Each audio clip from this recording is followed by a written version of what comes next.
иткән.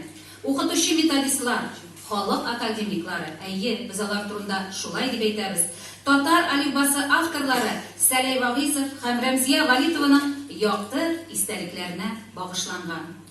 Районымызга килгән кунаклар, без сезнең барыгызны да ошо кунакчыл ашыягында күрүебезгә бик шатбыз. Аягылган кадәр булса, мин дә чиратында ихлас кылып барчабызны сәламлыйм. Саулык, сәламәтлек әлбәттә һәм без сезнең белән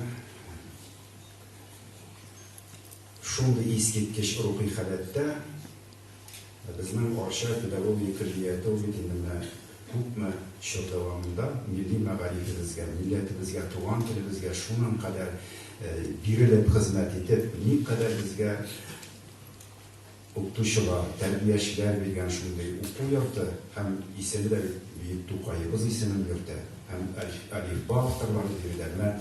Үзенең шушы кыйбласын югалтмыйча, илгә, көнгә, халкыбызга игелек хезмәт итүче шушы коллективка элеккесенә дә, бүгенгесенә дә олы рәхмәт. Әйтергә кирәк, хәзерге вакытта безнең дәреслектәр бик күп. Алифбалар да яңа алифбалар килеп тудыра. Алар күп төрле, ләкин алар арасында менә шушы алифба, ул тарихи алифба.